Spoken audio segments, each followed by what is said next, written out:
ಕನ್ನಡ ವಾಹಿನಿಗೆ ಸ್ವಾಗತ. ದಿನಾಂಕ 5-10-2025 ಬೆಳಿಗ್ಗೆ 11 ಗಂಟೆಗೆ ಅಥಣಿಯ ಚೈನಿ ಆಸ್ಪತ್ರೆಯ ಹತ್ತಿರ ಕರ್ನಾಟಕ ಕಾರ್ಯನಿರತ ಪತ್ರಕರ್ತರ ಧ್ವನಿ ಸಂಘಟನೆಯ ಕಾರ್ಯಾಲಯವನ್ನು ಉದ್ಘಾಟನೆ ಮಾಡಲಾಗಿದೆ ಅಂತ ಕರ್ನಾಟಕ ಕಾರ್ಯನಿರತ ಪತ್ರಕರ್ತರ ಧ್ವನಿ ಸಂಘಟನೆಯ ಅಥಣಿ ಹಾಗೂ ಕಾಗವಾಡ ತಾಲೂಕು ಅಧ್ಯಕ್ಷರು ಆದ ಅಲ್ಲಾಹುದ್ದೀನ್ ಶೇಖ್ ಹಾಗೂ ಗೌರವಾಧ್ಯಕ್ಷರು ರಾಶೀದ್ ಶೇಖ್ ಮಾಧ್ಯಮ ಮಿತ್ರರಿಗೆ ತಿಳಿಸಿದ್ದಾರೆ. ಇದೇ ಕಾರ್ಯಕ್ರಮ ಉದ್ಘಾಟನೆಯನ್ನ ಮಾಜಿ ಉಪಮುಖ್ಯಮಂತ್ರಿಗಳು ಹಾಗೂ ಅಥಣಿಯ ಜನಪ್ರಿಯ ಶಾಸಕರು ಆದ ಸನ್ಮಾನ್ಯ ಶ್ರೀ ಲಕ್ಷ್ಮಣ ಸವದಿ ಹಾಗೂ ವಾಯುವ್ಯ ಕರ್ನಾಟಕ ರಾಜ್ಯ ರಸ್ತೆ ಸಾರಿಗೆ ಸಂಸ್ಥೆಯ ಅಧ್ಯಕ್ಷರು ಕಾಗವಾಡ ಮತಕ್ಷೇತ್ರದ ಜನಪ್ರಿಯ ಶಾಸಕರು ಆದ ಸನ್ಮಾನ್ಯ ಶ್ರೀ ಭರಮಗೌಡ ರಾಜು ಕಾಗೆ ಅವರು ಉದ್ಘಾಟಿಸಲಿದ್ದಾರೆ ಹಾಗೂ ಇನ್ನೂ ಜನ ಪ್ರತಿನಿಧಿಗಳು ಹಾಗೂ ತಾಲೂಕು ಅಧಿಕಾರಿಗಳು ಭಾಗವಹಿಸಲಿದ್ದಾರೆ ಎಂದು ಅಲ್ಲಾವುದ್ದೀನ್ ಶೇಖ್ ಅವರು ಮತ್ತು ಗೌರವಾಧ್ಯಕ್ಷರು ರಾಶೀದ್ ಶೇಖ್ ಮಾಧ್ಯಮದೊಂದಿಗೆ ಹೇಳಿಕೊಂಡಿದ್ದಾರೆ.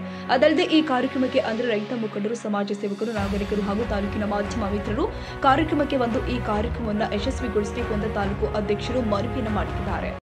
ನಾನು ಅಲ್ಲಾವುದ್ದೀನ್ ಶೇಖ್ ಅಥಣಿ ತಾಲೂಕು ಹಾಗೂ ಕಾಗವಾಡ ತಾಲೂಕು ಕಾರ್ಯನಿರತ ಪತ್ರಕರ್ತರ ಧ್ವನಿ ಅಧ್ಯಕ್ಷನಾಗಿದ್ದು ಸಂಘಟನೆಯ ಅಧ್ಯಕ್ಷನಾಗಿದ್ದು 5-10-2025 ಬೆಳಗ್ಗೆ 11 ಗಂಟೆಗೆ ಅಥಣಿ ಹಾಗೂ ಕಾಗವಾಡ ತಾಲೂಕು ಶಾಸಕರ ಅಮೃತ ಹಸ್ತದಿಂದ ನೆರವೇರಿದ್ದು, ಅದಕ್ಕಾಗಿ ಎಲ್ಲ ಅಧಿಕಾರಿಗಳು ಹಾಗೂ ಜನಪ್ರತಿನಿಧಿಗಳು ಹಾಗೂ ಮಾಧ್ಯಮ ಮಿತ್ರರು ಹಾಗೂ ಸಾರ್ವಜನಿಕ ಹೋರಾಟಗಾರರು, ರೈತ ಮುಖಂಡರು ಆಗಮಿಸಿ ಈ ಕಾರ್ಯಕ್ರಮಕ್ಕೆ ಯಶಸ್ವಿಗೊಳಿಸಬೇಕೆಂದು ಕರ್ನಾಟಕ ಕಾರ್ಯನಿರತ ಪತ್ರಕರ್ತರ ಧ್ವನಿ ಸಂಘಟನೆಯ ಎಲ್ಲ ಪದಾಧಿಕಾರಿಗಳಿಂದ ವಿನಂತಿಯಾಗಿದೆ.